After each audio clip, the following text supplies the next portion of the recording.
नमस्कार, स्वागत आप सभी का के न्यूज पर। आपके साथ मैं हूं ऐश्वर्या। प्रदेश इस वक्त कोरोना महामारी की दूसरी लहर से जूझ रहा है, तो दूसरी तरफ पोस्ट कोविड इफेक्ट के रूप में ब्लैक फंगस भी लगातार लोगों की जान ले रही है, जिंदगियां निकल रही है। लेकिन इस बीच अगर खबर सुने आप कि कहीं जहरीली शराब पीने से 11 से ज्यादा लोगों की मौत हो गई, तो क्या कहेंगे आप? और अगर इस बीच आप ऐसी खबर पढ़ें कि माननीय नेताजी करोड़ों की जमीन घोटाले में पड़े हैं, तो फिर इसे क्या कहेंगे आप? और इसी पर आज हम चर्चा करेंगे। कहीं भ्रष्टाचार बेलगाम, कहीं जहरीला जाम।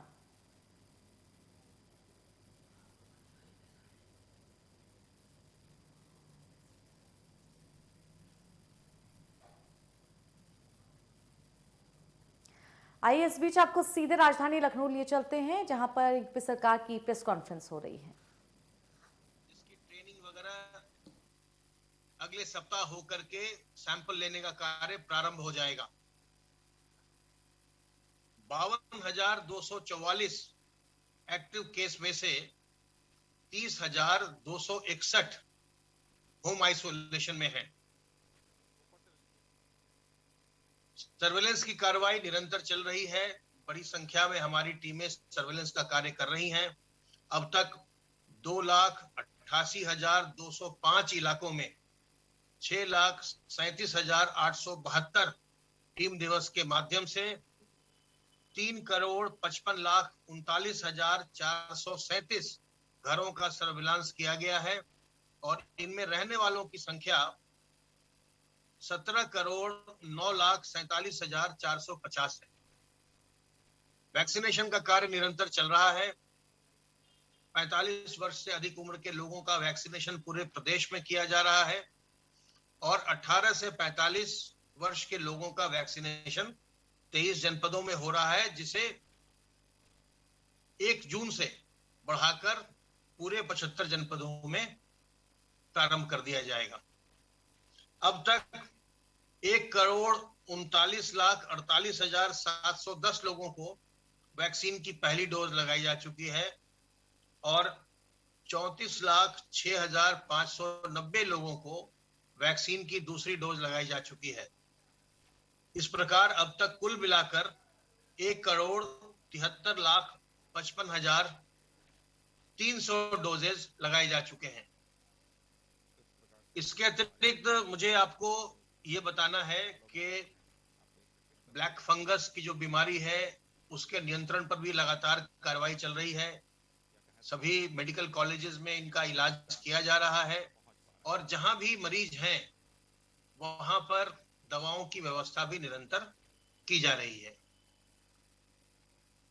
विश्व स्वास्थ्य संगठन के द्वारा प्रत्येक वर्ष जो राज्य या जो देश या जो संस्थाएं तंबाकू के प्रयोग को कम करने में, रोकने में बहुत अच्छा कार्य करती हैं, उन्हें विश्व स्वास्थ्य संगठन के द्वारा पुरस्कृत किया जाता है। इस वर्ष नो टोबैको डे का पुरस्कार उत्तर प्रदेश राज्य के स्वास्थ्य विभाग के स्टेट टोबैको कंट्रोल सेल को WHO के द्वारा दिया गया है। WHO के द्वारा बहुत ही पूरी एक प्रक्रिया होती है जिसके द्वारा वो चयन करते हैं और यह एक अंतरराष्ट्रीय रिकॉग्निशन है जो साउथ ईस्ट एशिया का जो संगठन है WHO का, जो 11 देशों का है, उनमें जिन 5-6 संस्थाओं को या व्यक्तियों को चुना गया है उसमें से उत्तर प्रदेश का स्टेट टोबैको कंट्रोल सेल भी एक है, जिसे यह अंतरराष्ट्रीय पुरस्कार दिया जा रहा है। जो कोविड का संक्रमण है उसको नियंत्रित करने के लिए निरंतर प्रयास हो रहा है और आप स्वयं भी महसूस कर रहे हैं कि उन प्रयासों के कारण संक्रमण प्रदेश में कम हो रहा है और ये आपके सहयोग के कारण हुआ है। ये हमारे जो निगरानी समितियां हैं, चाहे शहरी एसएस हेल्थ अमित मोहन की प्रेस कॉन्फ्रेंस सुन रहे थे आज, जो वो कोरोना पे मेडिकल बुलेटिन के जरिए अपडेट दे रहे थे। आइए एक बार फिर से अपने कार्यक्रम पर चर्चा करते हैं। किस तरह से अलीगढ़ में जहरीली शराब पीने से मौतें हुई हैं, तो किस तरह से माननीय मंत्री करोड़ों की जमीन कौड़ियों के भाव खरीदने के विवाद में फंसे हुए हैं। चर्चा करेंगे अपने संवाददाताओं के साथ इसी विषय पर हम, पर उससे पहले आप सभी के लिए हमारी विशेष रिपोर्ट।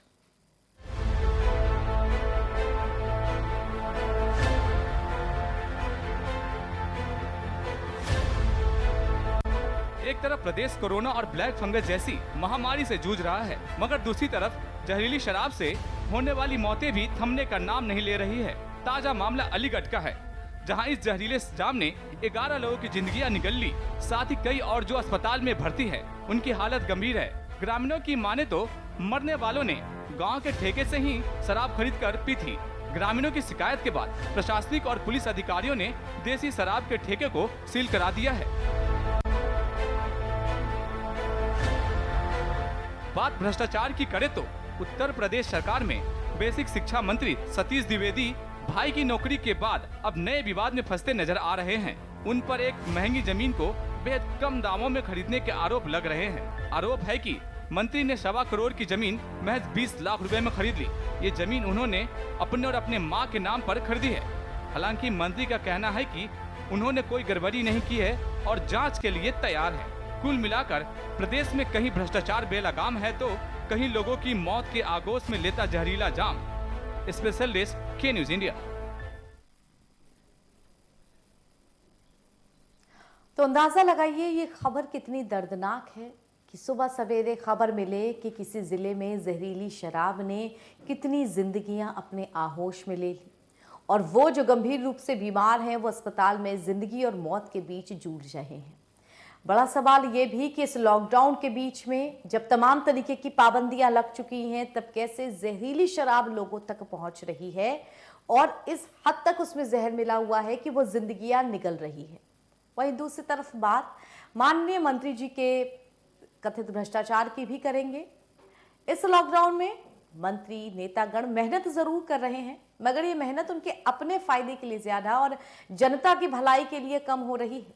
बेसिक शिक्षा मंत्री जिस तरह से अपनी भाई को नौकरी देने के विवाद में वो फंसे थे, उसमें इस्तीफा लिया गया और अब उस विवाद से निकलते ही एक अलग तरीके के विवाद में फंस जाना, जिसमें वो जमीन जिसकी कीमत करोड़ों में बताई जा रही है उसे कौड़ियों के भाव में खरीदने का इल्जाम लगाया गया है।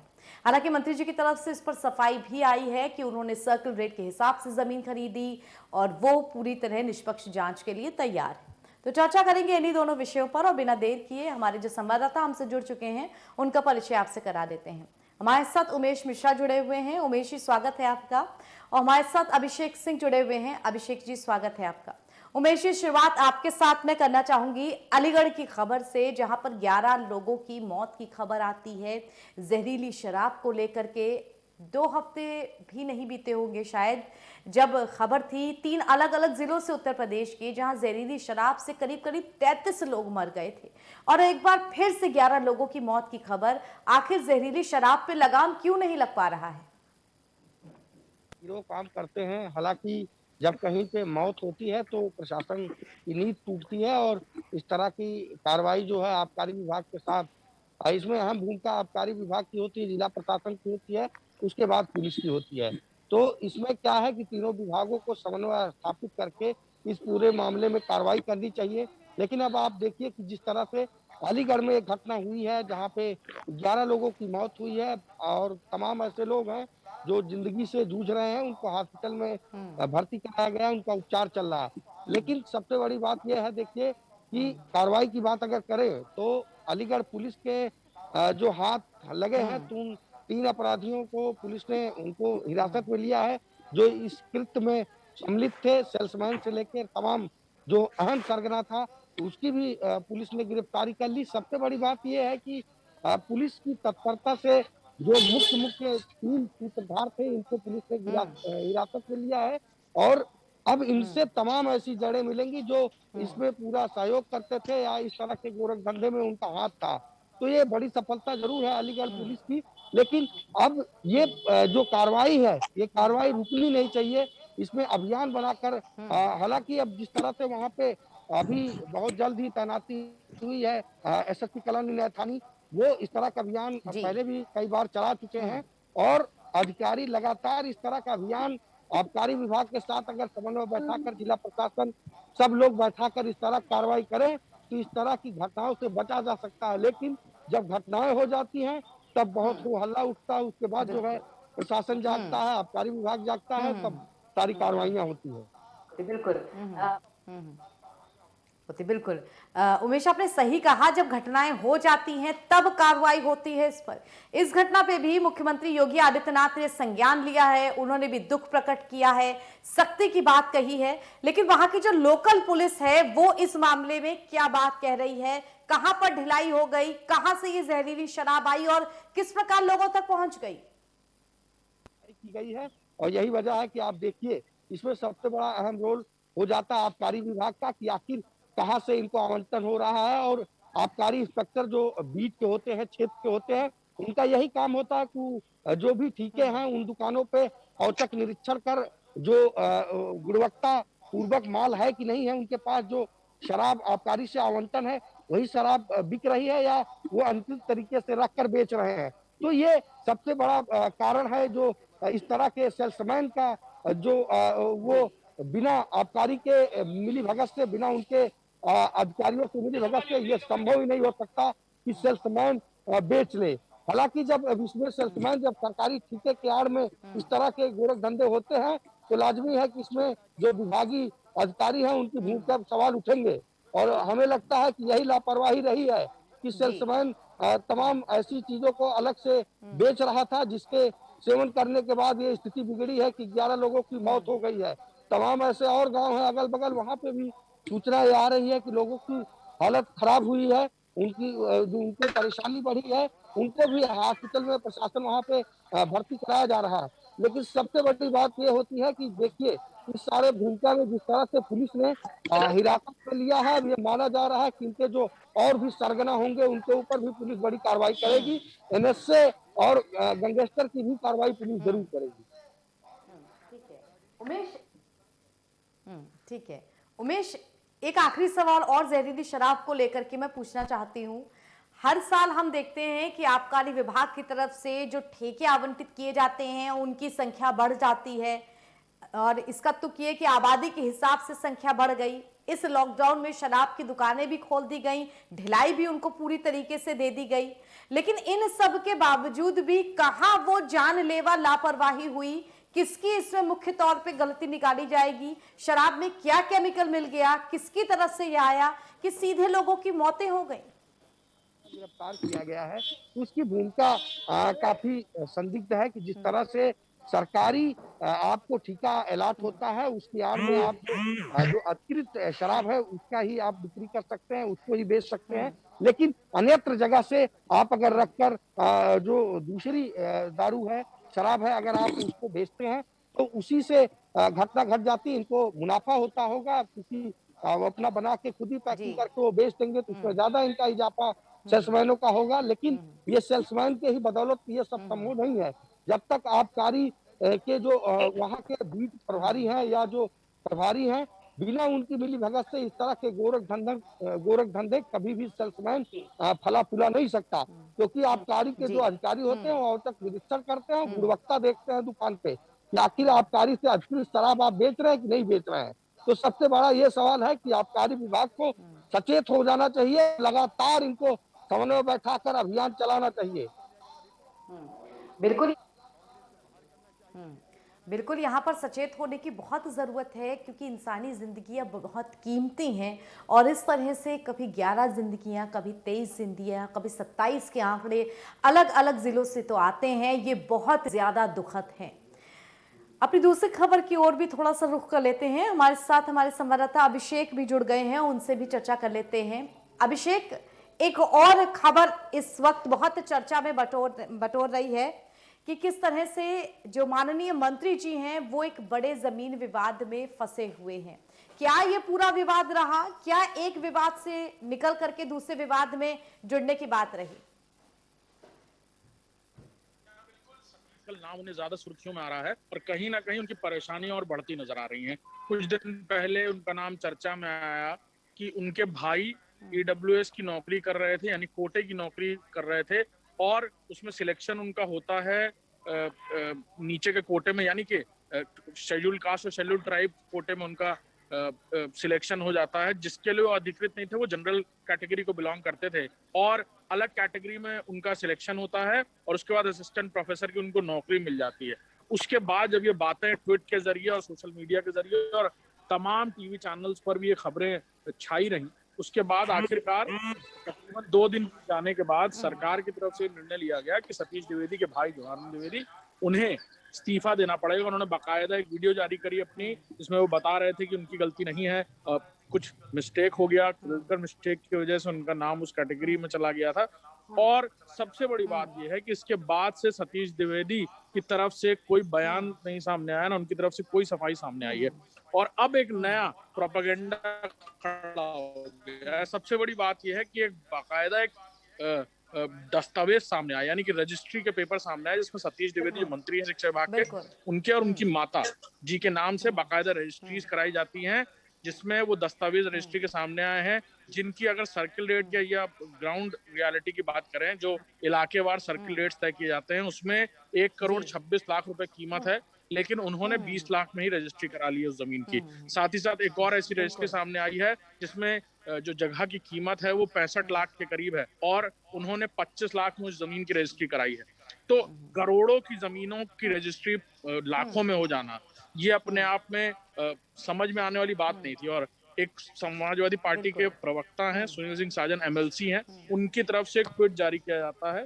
बाकायदा ट्वीट में वो बताते हैं कि अगर किसी को सस्ती जमीन लेनी हो तो वो सतीश द्विवेदी को कांटेक्ट करे, वो दिलवा देंगे। उसके बाद आम आदमी पार्टी की तरफ से भी खासे हमलावर होते हुए दिखे संजय सिंह, राज्यसभा सांसद। उन्होंने ये कहा कि अगर किसी को सस्ती जमीन चाहिए तो वो योगी कैबिनेट में मंत्री बन जाए। तो इस तरह से तंज कसे जा रहे हैं। फिलहाल एक दिन बीत चुका है, बीते एक दिन से ये खबरें पूरी तरह से चारों तरफ चल रही हैं, सियासी गलियारों में बात। बिल्कुल आपने सही कहा। इस तरह के अगर आरोप लगे हैं तो सफाई जरूर मांगी जाएगी, और क्या असलियत है वो निकल करके सामने आनी चाहिए। फिलहाल एक छोटे से ब्रेक के लिए यहाँ रुक रहे हैं दर्शकों, लेकिन ब्रेक के उस पार भी इन दोनों विषयों पर अपने संवाददाताओं के साथ हमारी चर्चा जारी रहेगी।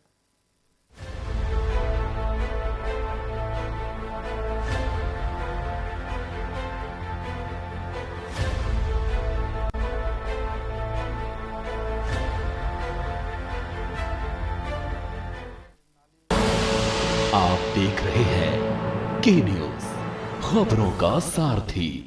खुदी को आजमाया है तो ये अंदाज आया है, खुदी को आजमाया है तो ये अंदाज आया है। तुम में भी मैं हूं, शुद्ध प्लस पान मसाला।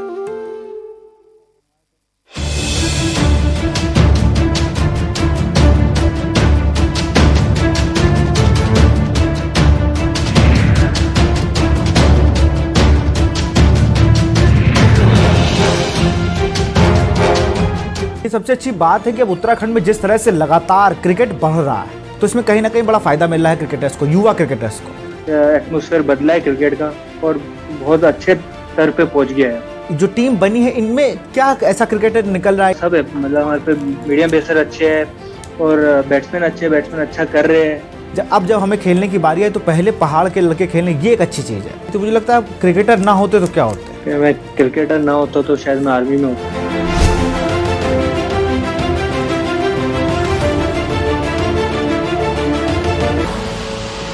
देख रहे हैं के न्यूज, खबरों का सारथी।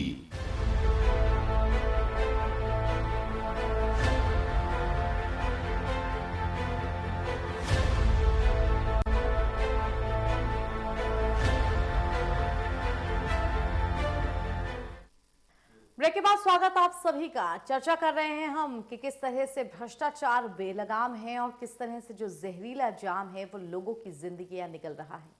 कुछ हफ्ते पहले भी हम उत्तर प्रदेश के 3 अलग अलग जिलों में करीब जो 33 मौतें जहरीली शराब से हुई थी, जिसमें अंबेडकर नगर शामिल था, जिसमें बदायूं शामिल था, जिसमें और भी 2 जिले कम से कम शामिल थे। उनमें हम मौतों की बात कर रहे थे। उन सब जिलों की सीमाएं आपस में लगती थी और कैसे जहरीला जाम वहां पर कई लोगों की मौत का कारण बना था। आज एक बार फिर से हम अलीगढ़ में 11 से ज्यादा लोगों की मौत हुई है। अपडेट में 12 से 13 लोग आ रहे हैं और कई लोग हैं जो अस्पताल में भर्ती भी हैं, उन पर चर्चा कर रहे हैं। आखिर कब तक ये जहरीला जाम लोगों की जिंदगियों के साथ खिलवाड़ करता रहेगा और कब तक इस तरह की छूट दी जाती रहेगी जो कि जानलेवा बने आम जनता के लिए। साथ ही हम चर्चा कर रहे हैं कि किस तरह माननीय मंत्री जी का जो भ्रष्टाचार है वो अब निकल करके सामने आया है। इस पर सफाई मांगी जा रही है, पक्ष विपक्ष हो रहा है, विपक्ष लगातार सरकार को इस पर घेरने में लगा है। हमारे साथ हमारे संवाददाता अभिषेक जुड़े हुए हैं, एक बार फिर से उनके पास चलेंगे। अभिषेक, ब्रेक पर जाने से पहले हम चर्चा कर रहे थे कि किस तरह जो प्रमुख विपक्षी पार्टी हैं, सपा की तरफ से भी इसमें ट्वीट किया गया, जो रजिस्ट्री के दस्तावेज हैं वो सामने रखे गए हैं और जो आम आदमी पार्टी है उसकी तरफ से भी इस चीज को रीट्वीट करके जो रजिस्ट्री के दस्तावेज हैं वो सामने रखे गए हैं। मंत्री जी एक विवाद से निकल करके दूसरे विवाद में फंसे हैं, लेकिन उनकी तरफ से तो सफाई दी जा रही है कि हमने सर्किल रेट के हिसाब से जमीन खरीदी, सारे जो डॉक्यूमेंट्स हैं वो पब्लिक में हैं, कोई भी इसमें चेकिंग करा ले।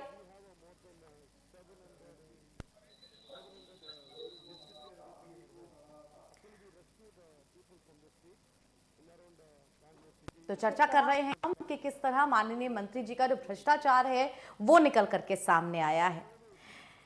इसको आप छोटा मोटा मामला नहीं कह सकते। जब करोड़ों की जमीन आरोप लगे कि वो लाखों में खरीद ली गई, उसके बीच का जो अंतर है वो करीब 4 से 5 गुना है, तो किस तरह से ये जमीन हुई, किस तरह से इसकी पूरी खरीद फरोख्त की गई। फरवरी में इसकी रजिस्ट्री की जो तस्वीरें हैं वो अब सामने आ रही हैं। तो आखिर क्या ये पूरा मामला रहा। बेसिक शिक्षा मंत्री जिनके ऊपर कुछ दिन पहले ही ये विवाद कि उनके भाई ने किस तरह से जो गरीब वाला कोटा होता है उसमें से अपनी नौकरी ली, और अब ये दूसरे विवाद में फंसते नजर आ रहे हैं मंत्री जी, जिसमें जमीन रजिस्ट्री की बात कही जा रही है।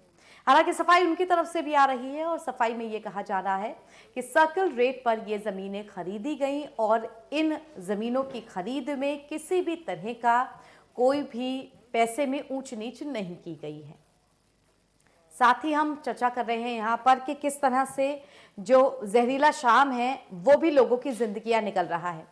हमारे साथ उमेश जी भी जुड़े हुए हैं। उमेश जी, अगर आप तक मेरी आवाज पहुंच पा रही है तो आपसे भी सवाल लेना चाहूंगी कि इस वक्त यहाँ पे स्थिति क्या है।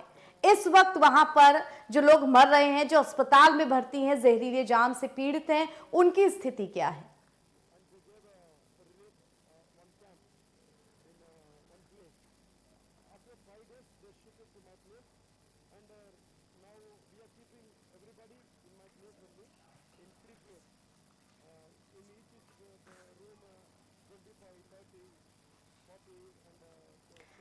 तो अपनी चर्चा को जारी रखेंगे, लेकिन इस बीच आपको सीधे लिए चलते हैं राजधानी लखनऊ, जहां सीएम योगी नवनिर्वाचित ग्राम प्रधानों के साथ बातचीत कर रहे हैं।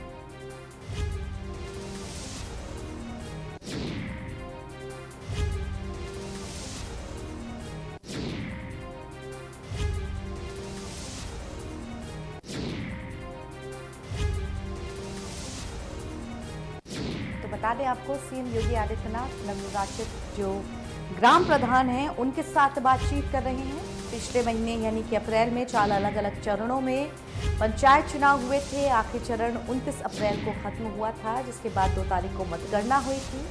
अब जब सब नतीजे निकल चुके हैं और सारे ये नवनिर्वाचित ग्राम प्रधान अपनी अपनी जिम्मेदारियों को संभाल चुके हैं, तो सीएम योगी इनके साथ वर्चुअल बातचीत कर रहे हैं।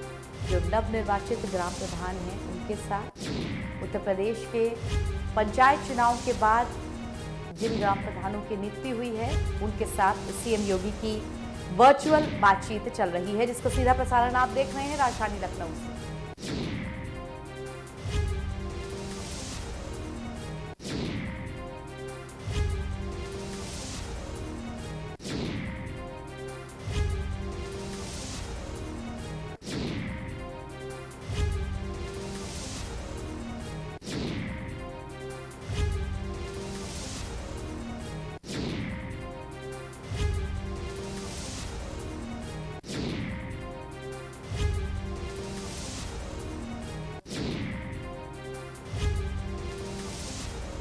तो सीएम योगी आदित्यनाथ लाइव बातचीत कर रहे हैं नवनिर्वाचित ग्राम प्रधानों के साथ।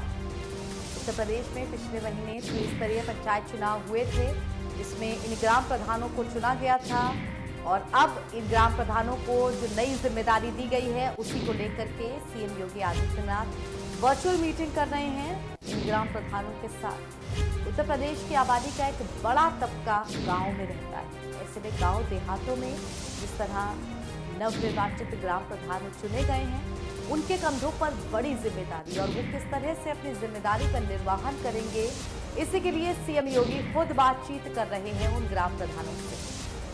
सीधा प्रसारण आप राजधानी लखनऊ से देख रहे हैं। सीएम योगी आदित्यनाथ इस वक्त वर्चुअल मीटिंग कर रहे हैं नवनिर्वाचित ग्राम प्रधानों के साथ।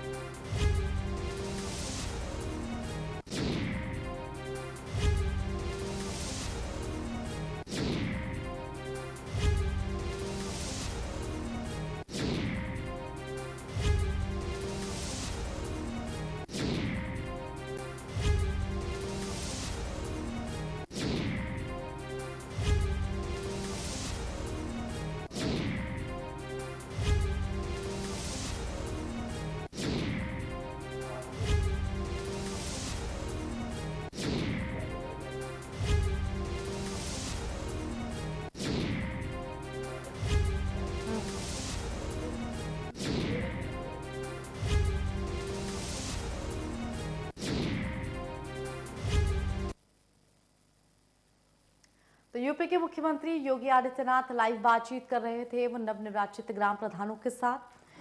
और फिलहाल के लिए मुझे इजाजत दीजिए इस चर्चा से। हमारे साथ जो संवाददाता जुड़े थे, अभिषेक आपका बहुत धन्यवाद, उमेश आपका भी बहुत धन्यवाद हमारे साथ जुड़ने के लिए। देश दुनिया की तमाम खबरों के लिए के न्यूज के साथ जुड़े रहिए। धन्यवाद।